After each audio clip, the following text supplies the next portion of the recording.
Namaste students, welcome back to my channel. In our previous video, we have studied about atomic radii. How atomic radii vary in a periodic table, what is atomic radii, what are the different difficulties in calculating the atomic radii, and what are different types of atomic radii. Now, in this video, we will take another atomic property that is known as ionization enthalpy. So in this video, we will talk all about the ionization enthalpy. So without any delay, let's get started.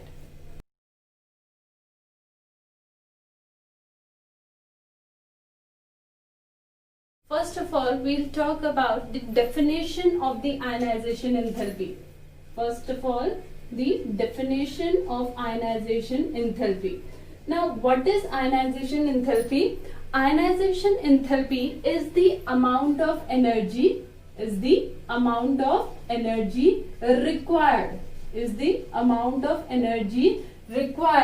by an isolated gaseous atom,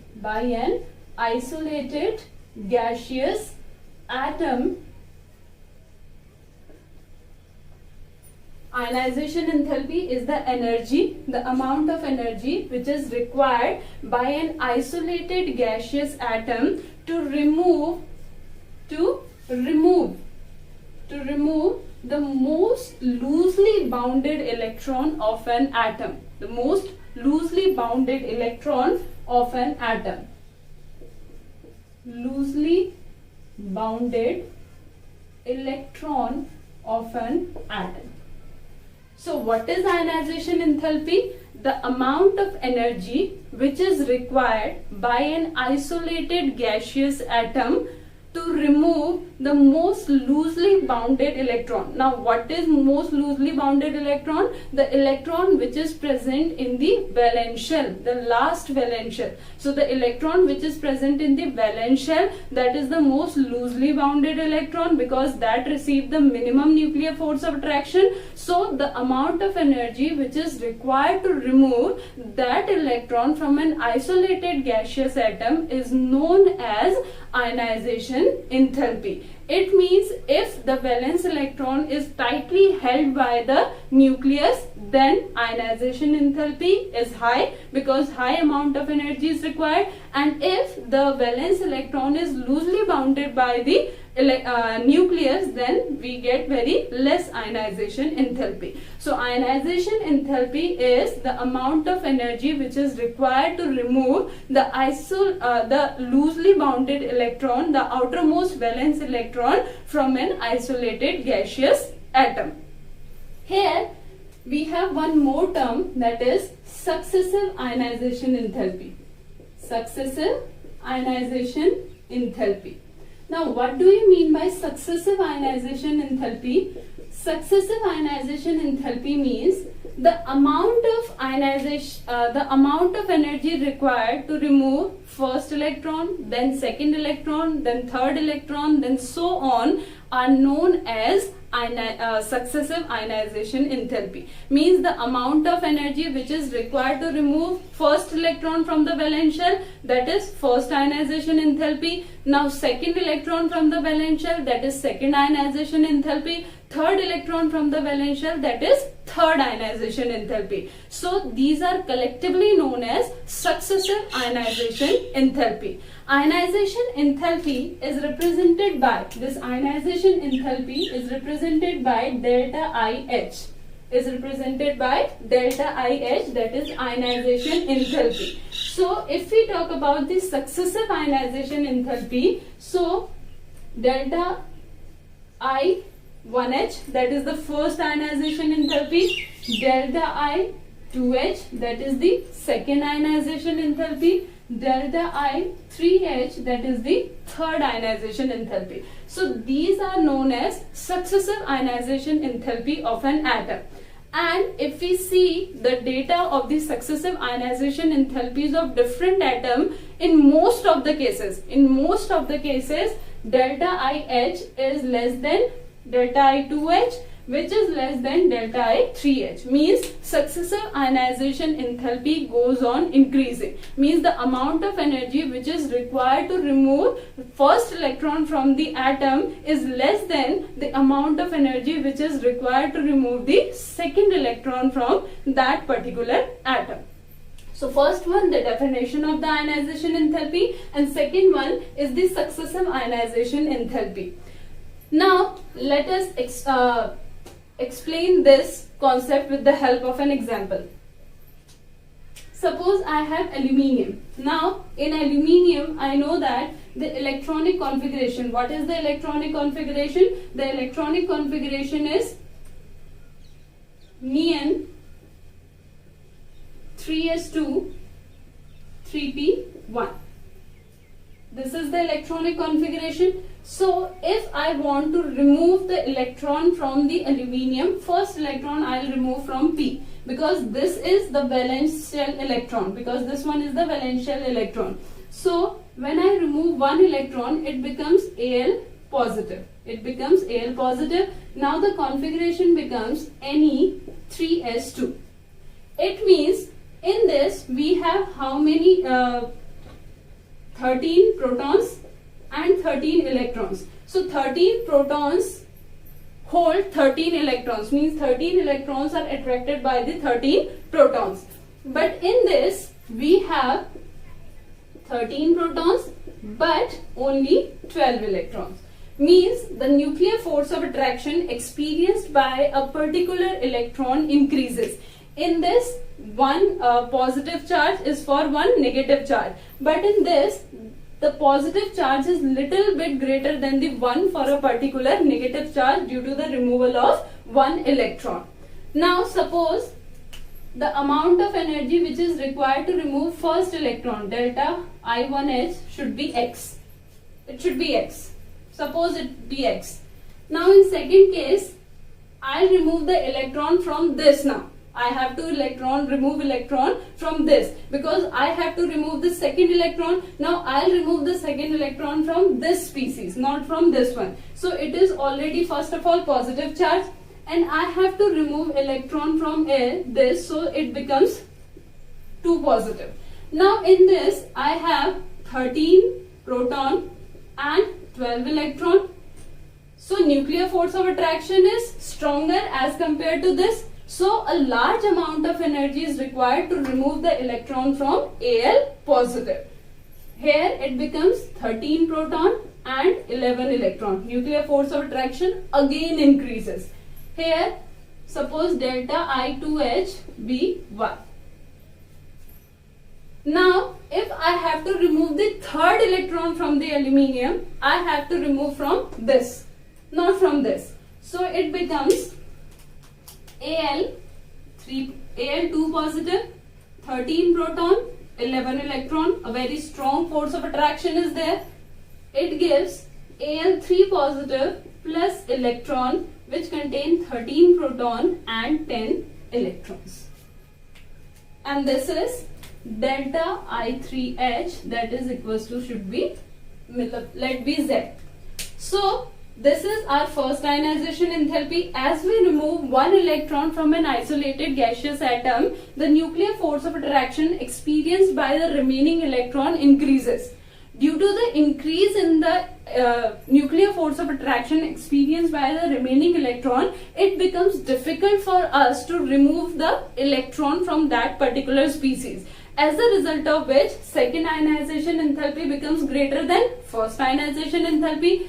As we remove second electron from that particular atom, the nuclear force of attraction experienced by the remaining electron further increases. Due to the further increase in the nuclear force of attraction, it becomes more difficult for us to remove the third electron from that particular species. And because of this, delta IH1 is always less than delta IH2, is always less than delta IH3. So this is the reason why we get this trend in the successive ionization enthalpy. Now, how we get to know? How we get to know that Al3 positive is stable? First of all, through its electronic configuration. Through its electronic configuration, we get to know that yes, Al3 positive is more stable as compared to Al2 positive and Al positive. But with the help of the difference in the ionization enthalpy, yes, with the help of the difference in the ionization enthalpy, we also get to know that which oxidation state is stable. If the difference in the successive ionization enthalpy, is come between 10 to 15 electron volt, per atom or 965 to 1450 kilojoule per mole. What is this? If the difference between any two successive ionization enthalpy,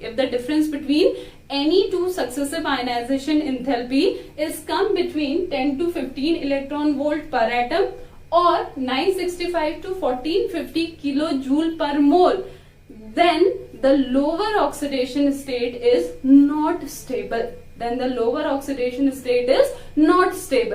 But the value comes above 15 electron volt or above 1450 kilojoule per mole, then the lower oxidation state is stable. And when we calculate delta I2H minus delta I1H for aluminium, or delta I3H minus delta I2H for aluminium, and delta I4H minus delta I3H for aluminium, these two differences are less than 1450 kilojoule per mole.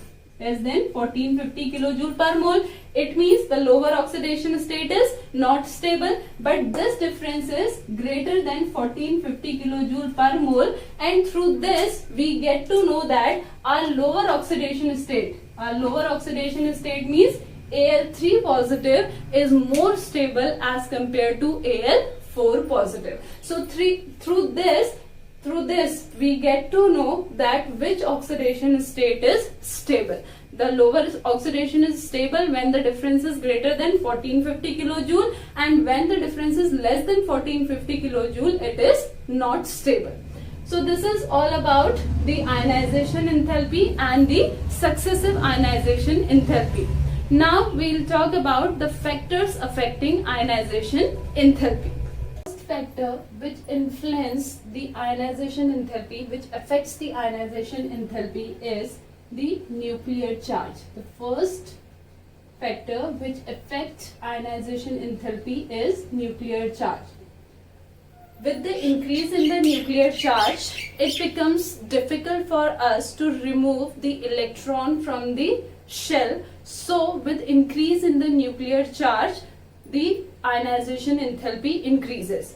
Let us consider two atoms. In first atom, the nuclear charge is less as compared to the second atom. So for us, it is easy to remove the electron from the first atom as compared to the second one, because in first one the nuclear charge is less as compared to the second one. So with increase in the nuclear charge,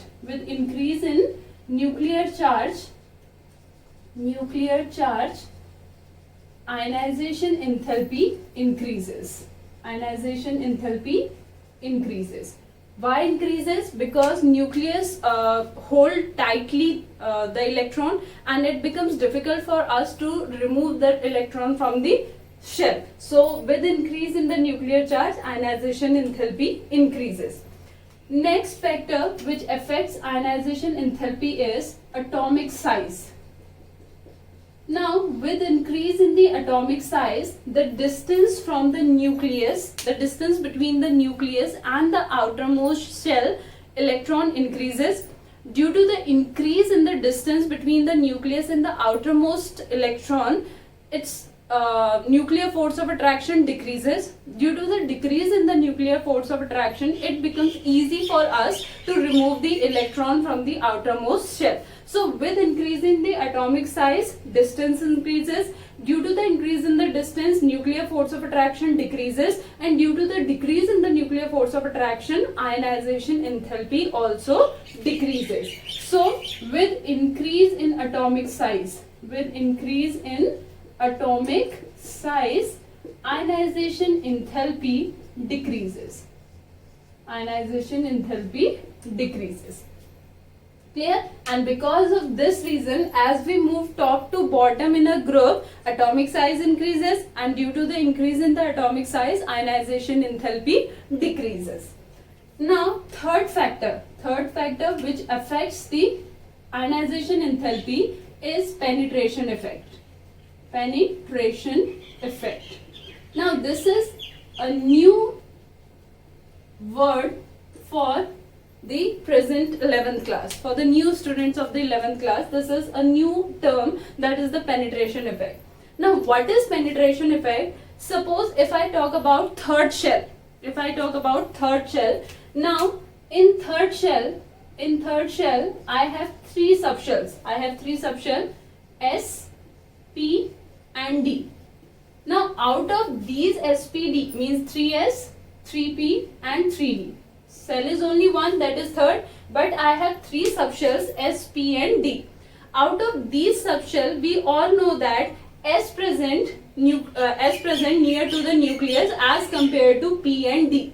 Means the distance between the nucleus and the 3S is slightly less than the distance between nucleus 3P and nucleus 3D. As a result of which, the force of attraction experienced by the 3S is greater than that of 3P and 3D.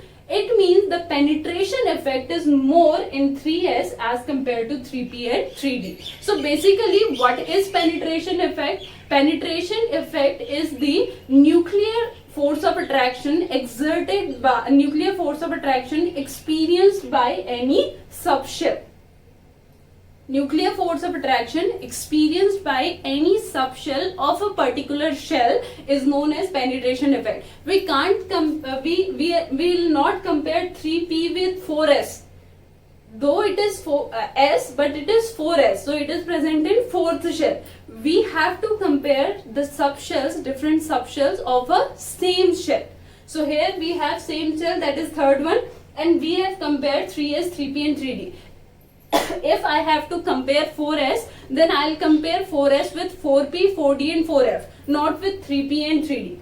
So, penetration effect is actually the nuclear force of attraction experienced by the different subshells of a same cell. So, we know that 3S is near to nucleus as compared to 3P and 3D. So, 3S experience more nuclear force of attraction as compared to 3P and 3D. So, if we have two electronic configuration in which we have to remove electron from 3S and we have to electron from 3P, then the energy required to remove electron from 3S is more as compared to 3P. For example, suppose let us take an example of magnesium and aluminium. In magnesium, the electronic configuration is neon 3s2. And in aluminium, it's neon 3s2 3p1. 3s2 3p1. So, as we move left to right in a period, and what happened? As we move left to right in a period, atomic size decreases. That we have studied in our previous video. Now, due to the decrease in the atomic size, ionization enthalpy increases, because increase in atomic size decreases ionization enthalpy. So, decrease in atomic size increases ionization enthalpy. As we move left to right in a period, atomic size, what happened? Atomic size decreases. Due to the decrease in the atomic size, ionization enthalpy increases. So, the ionization enthalpy of aluminium should be greater than that of magnesium. But the first ionization enthalpy of magnesium is greater than that of the aluminium. Why it is so? Because in magnesium, we have to remove the electron from 3s. We have to remove electron from 3s. But in aluminium, we have to remove electron from 3p. So 3s experience more nuclear force of attraction as compared to 3p. It means the penetration effect is more in 3s as compared to 3p, and because of this reason, the first ionization enthalpy of magnesium is greater than that of the aluminium. Though according to atomic size, answer should be aluminium, but the answer is magnesium. Why? Due to the penetration effect. So if penetration effect is there, then we'll apply the penetration effect. But when we have the electrons in the same shell, not in the different shell. So penetration effect, what happened? With increase in the penetration effect, ionization enthalpy increases. Or with decrease in the penetration effect,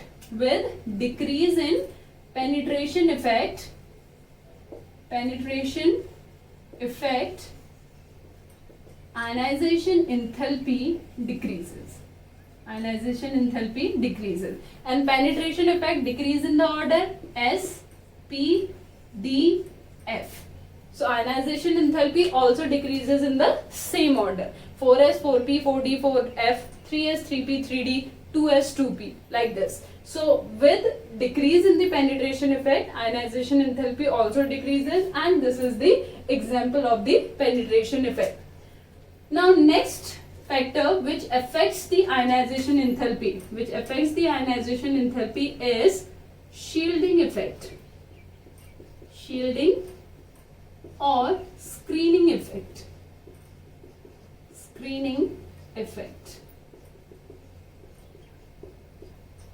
Now shielding effect or screening effect means in hydrogen there is only one electron. Now in helium we have two electrons. Means one electron is already present in the shell and the other electron is coming in the shell. So there are two forces which act simultaneously in this reaction. One is the force of attraction between the nucleus and the coming electron, and second one is the force of repulsion between the already existed electron and the coming electron. So the force of repulsion means the repulsive force exerted by the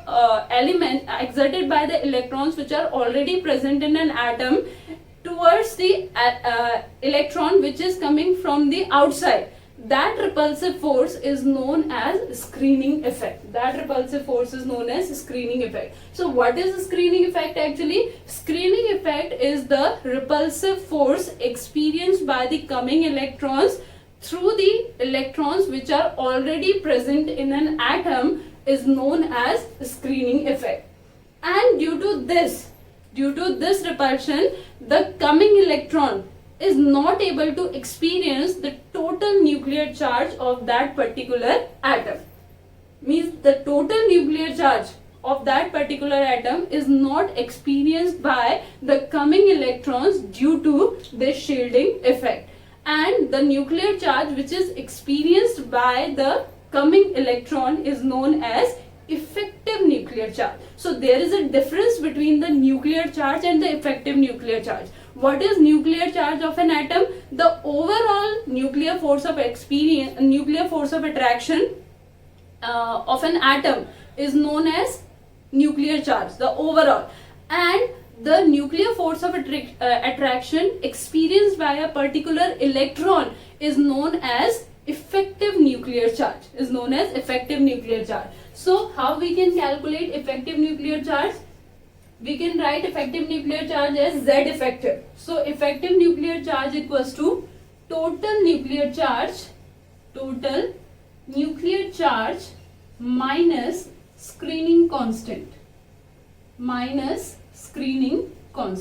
So when we subtract the total nuclear charge and the screening constant, then the value which we get is known as the effective nuclear charge, means the actual nuclear charge experienced by the electron. So if shielding effect increases, it means the already present electron make a shield between the nucleus and the coming electron, as a result of which the effective nuclear charge experienced by the coming electron is very less, and because the effective nuclear charge experienced by the electron is very less, therefore it becomes very easy for us to remove that electron. So if more number of electrons are present between the nucleus and the valence electron, it becomes easy for us to remove the electron from that particular atom because of the screening effect created by or developed by the already present electrons or created by the inner electrons. So what is effective nuclear charge? The actual nuclear charge experienced by an electron. And what is shielding effect? Shielding effect is the repulsive force experienced by the coming electron or experienced by the valence electrons through the electrons which are already present in the atom. That is our screening effect. So we know that if we talk about sp, d and f orbital, the screening effect decreases like this. The screening effect decreases like this. Means D and F, they have poor screening effect. They have poor screening effect, whereas S and P have a strong screening effect. Why? Because of their size. Because of their size, because in our previous chapter we have studied that S is spherical in shape. Due to spherical in shape, it has a strong screening power.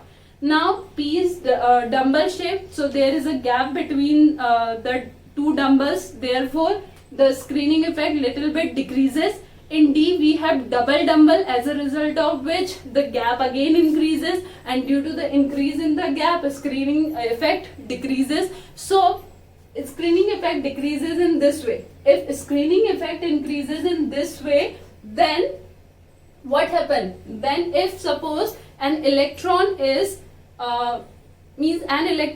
shielded by s orbital electron, then the effective nuclear charge will be less. Why? Because s electron has a strong shielding effect.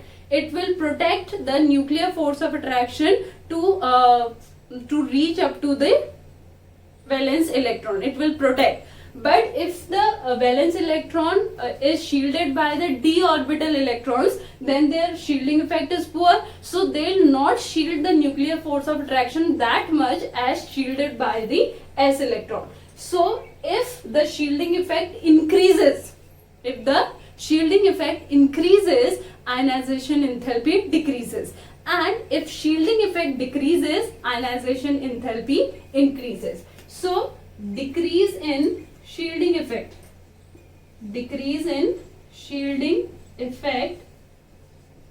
increases ionization enthalpy. Increases ionization enthalpy. Clear? Now next, the fifth point. Fifth point is the electronic configuration.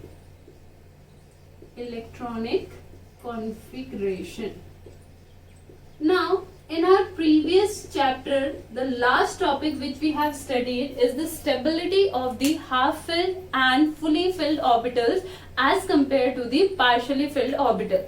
It means half-filled and fully filled orbitals are more stable as compared to the partially filled orbital. Now suppose, let us take an example, nitrogen and oxygen. Now the electronic configuration of nitrogen is 1s2, 2s2, 2p3. Here it is 1s2, 2s2, 2p4. Now as we move left to right in a period, nitrogen will come first and then we'll get oxygen. And as we move left to right in a period, what happened? Atomic size decreases. Now due to the decrease in the atomic size, if our atomic size decreases, then ionization enthalpy increases. Clear? As we move left to right in a period, nitrogen comes first, then we get oxygen. Now as we move left to right in a period, what happened? Ionization enthalpy increases. Why increases? Because atomic size decreases. Now if we apply this concept here, then the first ionization enthalpy of oxygen should be greater than that of the nitrogen. Clear? But the first ionization enthalpy of oxygen is less than that of the nitrogen. The first ionization enthalpy of oxygen is less than that of the nitrogen. Now why it is so? Because of the electronic configuration. If you see nitrogen electronic configuration, we have half filled orbital. So it becomes very difficult for us to remove the electron from this orbital. But if we talk about oxygen, here oxygen has 2p4, means it is partially filled orbital, and if we remove one electron, then it becomes 2p3, that is half filled. So it can easily lose its electron to convert into the 2p3 configuration, and because of this the first ionization enthalpy of oxygen is less as compared to that of the nitrogen, which is against the atomic size, because the atomic size of oxygen is less than that of nitrogen, but the ionization enthalpy of oxygen is also less than that of the nitrogen due to electronic configuration of nitrogen. Because the electronic configuration of nitrogen is very stable, that's why the ionization enthalpy of nitrogen is greater than that of the oxygen. So these are 5 factors which affects the ionization enthalpy, and we will study the variation of ionization enthalpy in a periodic table by keeping these factors in our mind.